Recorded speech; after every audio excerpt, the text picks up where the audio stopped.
Salut, je reviens aujourd'hui pour vous parler de mes derniers achats livresques. J'ai un peu craqué, il y en a beaucoup. Je sais pas, j'ai eu une folie acheteuse là en mars. Je me suis grave fait plaisir. Voilà, ça faisait longtemps que j'avais pas acheté beaucoup de bouquins d'un coup comme ça. En plus, va y avoir deux parties à cette vidéo parce que j'attends encore un colis. Donc ça sera mis à la fin et on va y aller de suite parce qu'il y a beaucoup de choses. Alors on va pas forcément faire dans l'ordre dans lesquels je les ai achetés ou trouvés. Tout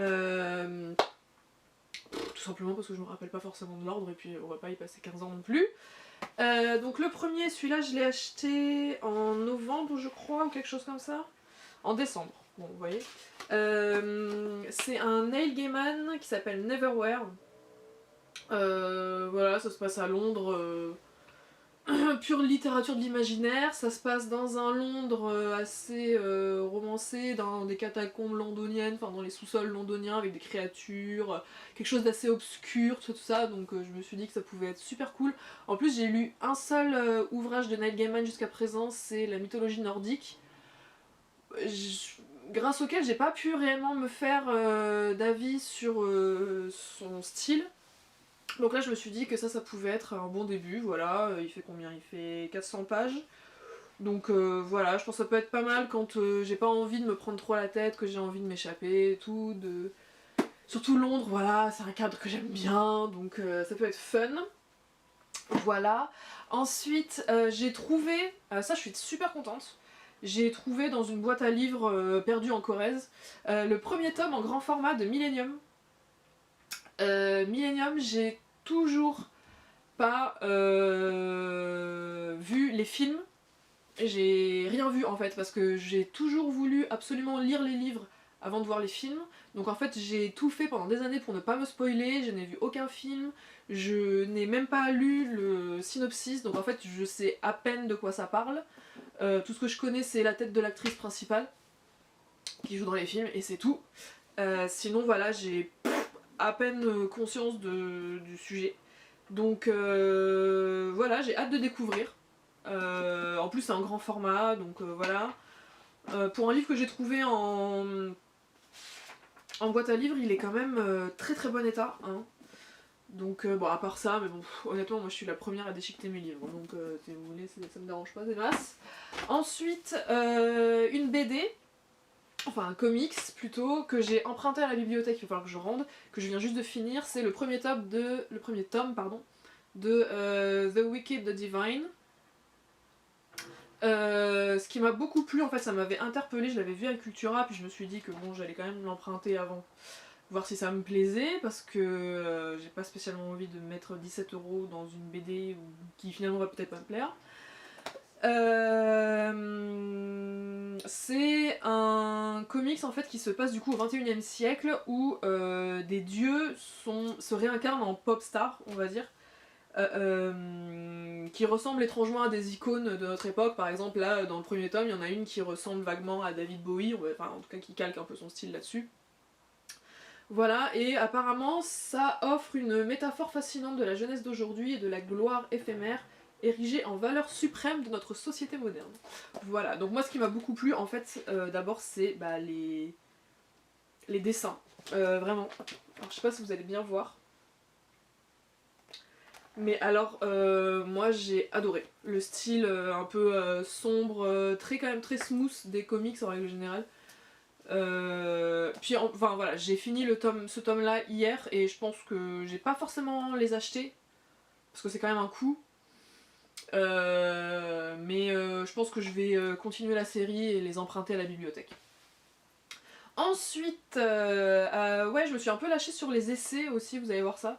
J'ai acheté et j'ai commencé à lire, je suis à la moitié, La Pensée Straight de Monique Wittig, qui est un ouvrage de référence sur le lesbianisme politique, qui est même, je pense, l'ouvrage de référence sur le lesbianisme politique, donc ouvrage essentiellement féministe, hein, évidemment, matérialiste, qui part du postulat que l'hétérosexualité est érigée aujourd'hui en système politique, en fait. Que c'est un système politique qu'on nous impose. Voilà. Et qui parle, en fait, essentiellement des lesbiennes, du fait, et la phrase la plus emblématique de ce bouquin, c'est « Les lesbiennes ne sont pas des femmes ».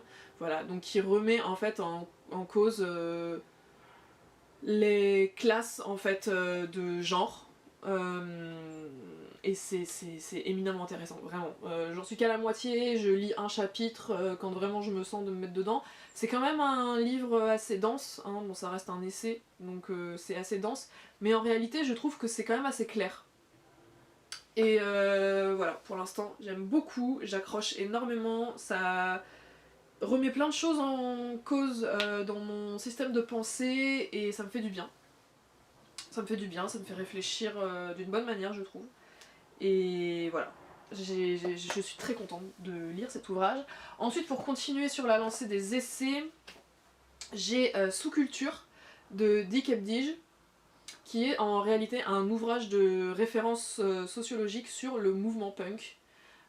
Donc évidemment, quand j'en ai entendu parler, je me suis précipitée dans les 2 semaines pour l'acheter. Je ne l'ai pas encore commencé, mais en tout cas, j'ai très très hâte. Voilà.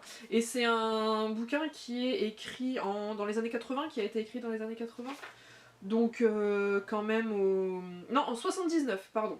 Ah oui, carrément. En 79, donc pile pendant le mouvement punk en fait. Voilà, donc j'ai très hâte de lire ça. Ensuite, écoutez, on est sur les essais, donc on va continuer sur les essais. J'ai Beauté fatale de Mona Chollet, donc Mona Chollet, c'est l'autrice de Sorcière, le pouvoir invaincu des femmes, qui avait fait quand même beaucoup parler de lui à sa sortie, que j'avais lu en livre audio, en livre numérique, pardon, pas du tout en livre audio, je consomme pas de livre audio, mais en livre numérique sur ma Kindle, que j'avais beaucoup aimé, qui m'avait fait beaucoup de bien à ce moment-là, parce que c'était vraiment, j'étais au tout début de mon questionnement féministe, en tout cas de ma réflexion féministe.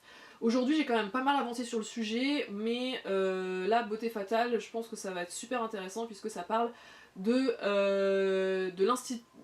l'institution de la beauté chez les femmes, érigée au point de vue capitaliste en fait. C'est-à-dire que l'aliénation de la femme, on oblige toujours les femmes à être belles, etc. On met la beauté féminine, on l'érige en fait comme une espèce comme quelque chose qui va être libérateur pour les femmes, comme une espèce d'empouvoirment féminin, etc. Alors qu'en réalité, on peut aussi le voir comme un produit capitaliste qui sert à asservir toujours plus les femmes. Voilà. Et j'ai très hâte de lire ça. En plus, voilà, je l'ai pris en poche parce qu'il existe aussi en grand format, donc je l'ai pris en poche. Je pense que ça va être quand même assez dense. Ouais, il fait 300 pages aussi. Donc voilà, pas mal de lectures d'essais là. C'est cool. Et alors, celui qui me fait tellement envie, mais qui me fait aussi un peu peur, de par sa densité, c'est, attention le titre, Les femmes de droite.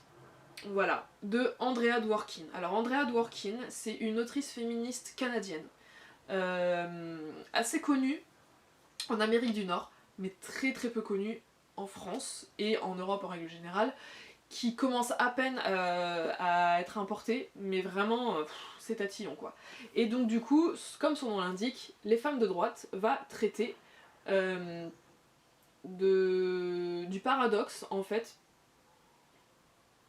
entre le féminisme et le choix que font certaines femmes de résister au féminisme par confort. Voilà, en fait elles font le choix de... Alors je vais vous lire le synopsis puisque je l'ai sous les yeux. Donc Andrea Dworkin a voulu comprendre pourquoi des femmes rejettent le féminisme et n'hésitent pas à se montrer racistes et homophobes. Comment expliquer cet apparent paradoxe? Dans un contexte où les femmes sont subordonnées aux hommes, les femmes de droite concluent ce qui leur paraît le marché le plus avantageux. En échange de leur conformité au rôle traditionnel, la droite leur permet la sécurité, le respect et l'amour. Elles font donc le parti qu'il est préférable de prendre le parti du patriarcat plutôt que de combattre ce système dont la violence est trop souvent meurtrière. Mais la droite et l'antiféminisme se fondent sur le mépris des femmes et encouragent l'exploitation de leur sexualité. Voilà. Donc, en gros, voilà. Moi je pense que ça va être éminemment intéressant, voilà, de par mes convictions politiques, etc. J'ai très très hâte de lire ça. Par contre, ça m'a l'air d'une densité, mais incroyable. Il fait 300 pages, enfin 250 pages. Pour être honnête avec vous, je n'ai lu que 2 paragraphes de la préface.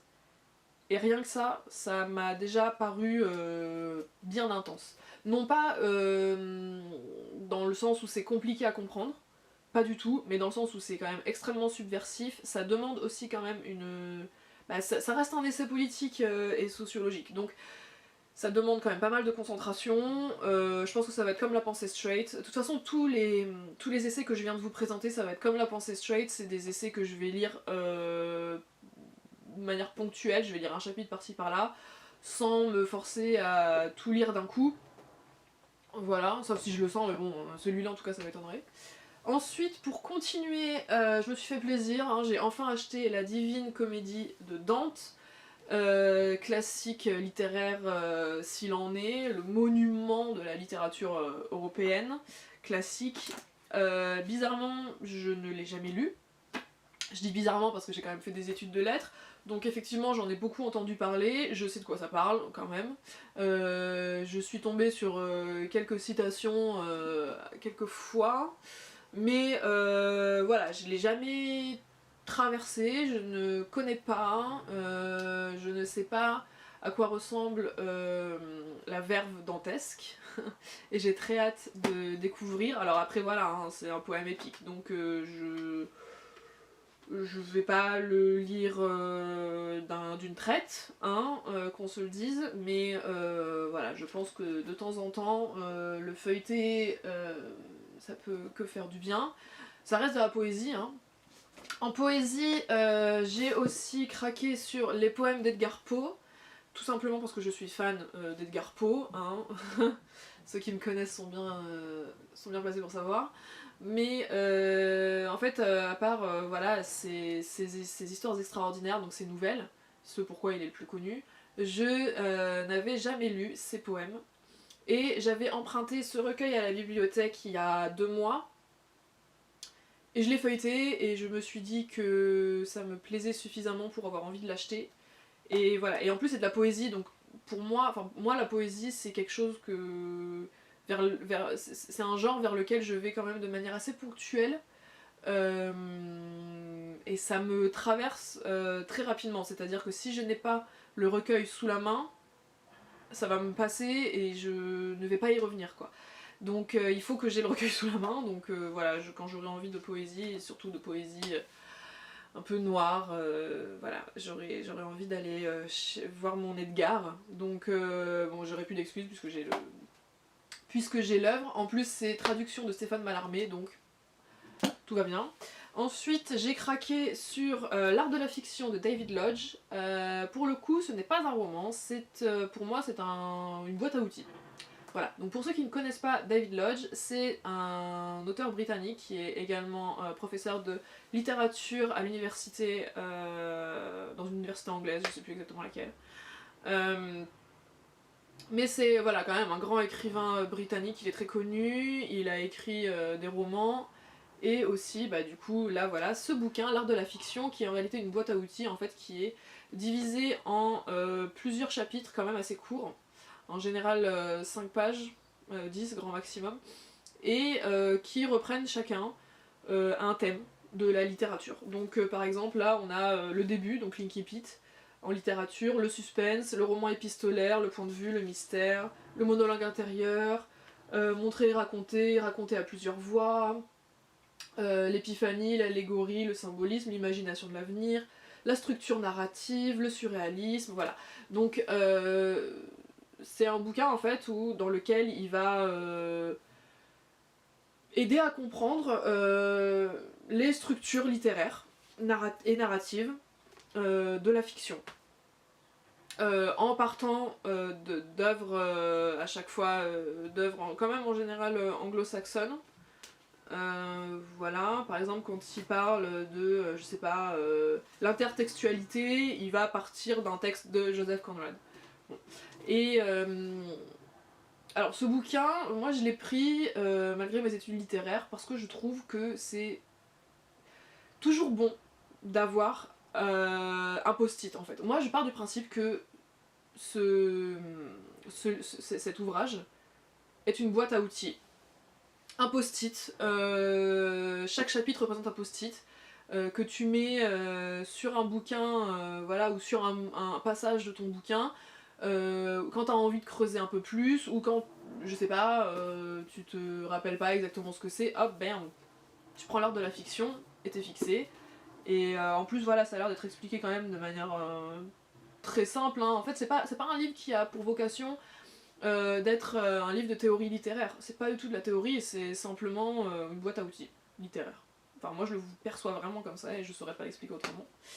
Ensuite, bon bah là je me suis fait plaisir, enfin c'est lecture doudou, donc le tome 11 de l'Assassin Royal de Robin Hobb.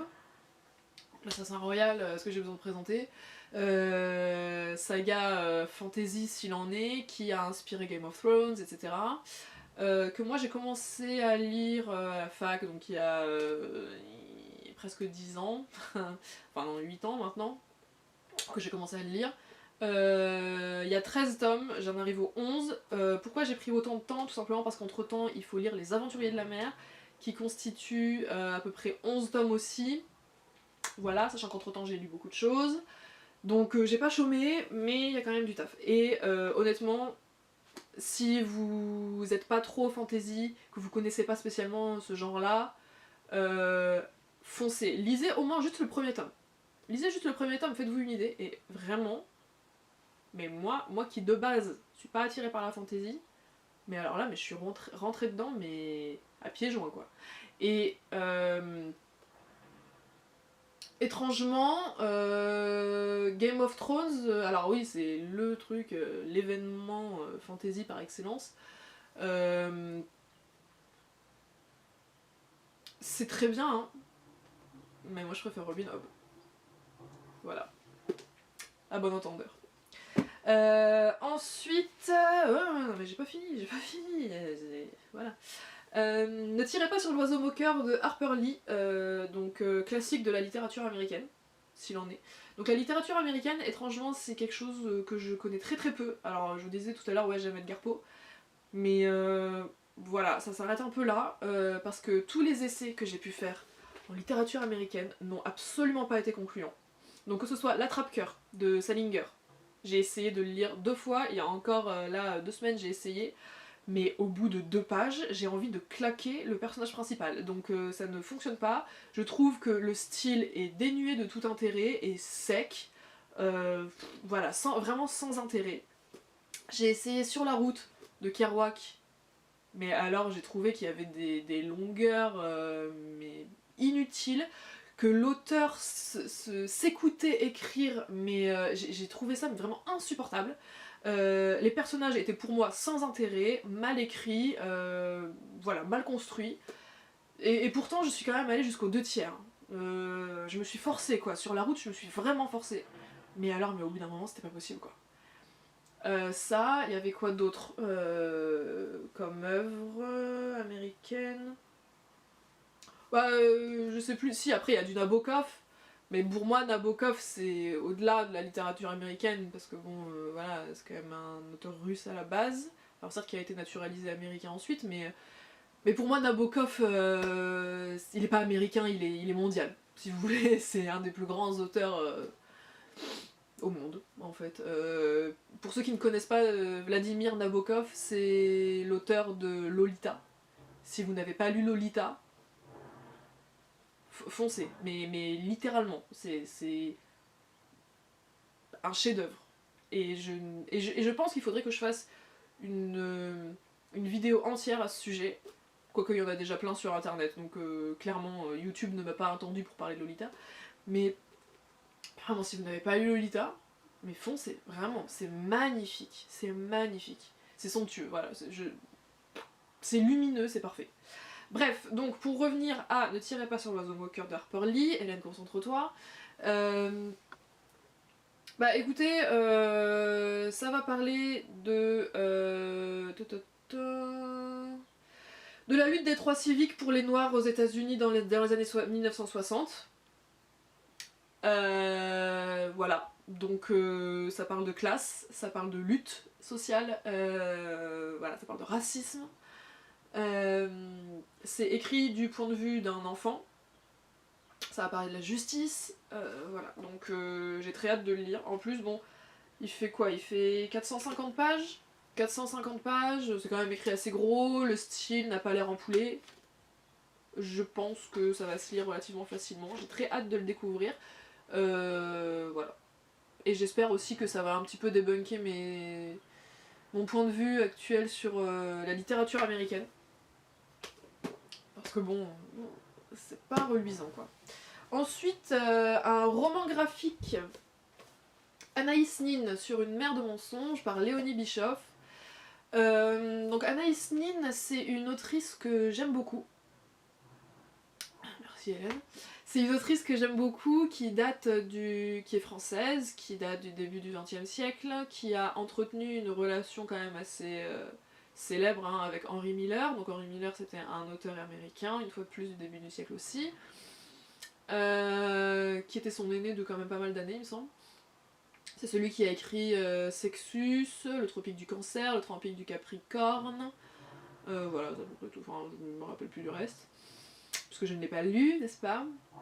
Et du coup, là, voilà, Anaïs Nin, en fait, ça va revenir sur sa vie. Anaïs Nin, elle est aussi quand même très connue en France pour avoir écrit des nouvelles érotiques, quand même très subversives pour l'époque.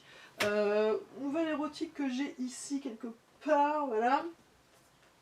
Venus Erotica, qui est son recueil le plus connu de nouvelles érotiques, que moi j'ai adoré parce que c'est très libertaire hein, pour son époque, c'est-à-dire que elle n'a aucun tabou, mais aucun. Voilà, donc trigger warning, pédophilie, inceste, enfin voilà, il y a quand même des choses un peu crades, mais pour le fait que ça a été publié par une femme, écrit par une femme, et publié à ce moment-là, dans les années 10-20, prouesse, vraiment prouesse. Et donc je vous encourage évidemment à lire les nouvelles érotiques si vous n'êtes pas trop fragile, on va dire, voilà. Mais du coup, pour en revenir au roman graphique, ça va en fait se consacrer à sa vie, en fait, hein, tout simplement, et ses relations, notamment avec Henry Miller. Voilà. J'en sais pas beaucoup plus, hein, honnêtement. Après, j'aime beaucoup les dessins. Voilà, c'est du... C'est du crayon couleur, en fait, on dirait. Et je trouve que c'est très joli. Et voilà, j'ai hâte de lire ça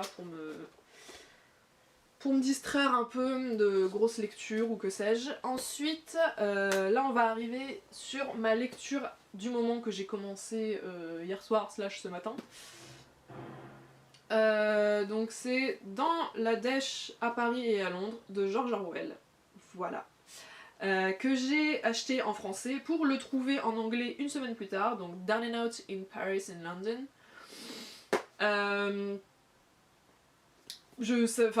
Honnêtement, j'aurais clairement pu l'acheter en anglais directement, mais j'y ai même pas pensé. Et du coup, en fait, je l'ai trouvé en anglais dans la même boîte à livres que j'ai trouvé le Millennium, une semaine après l'avoir acheté en anglais, donc en français. Donc je me suis dit, bon, ok, comme ça, moi j'ai les deux. Si j'ai envie de basculer de l'un à l'autre, je peux, rien ne m'en empêche.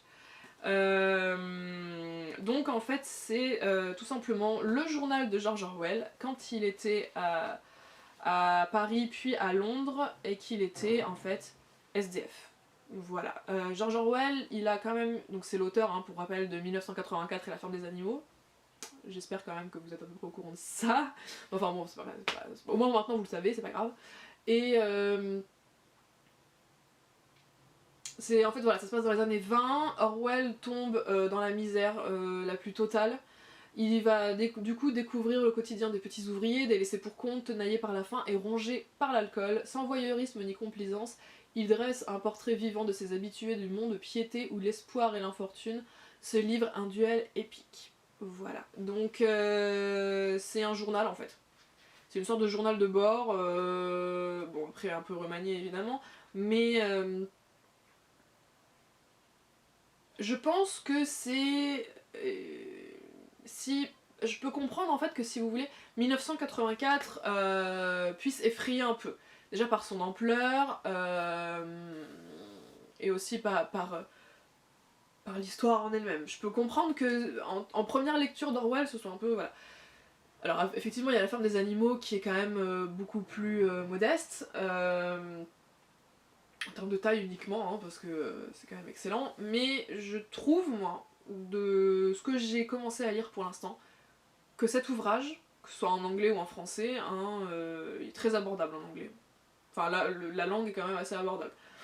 Je trouve que c'est une excellente introduction à la littérature et en général à la personnalité de George Orwell. C'est quelqu'un qui, moi, je trouve, a eu une vie absolument passionnante, et rien que pour ça, il faut s'y pencher, quoi.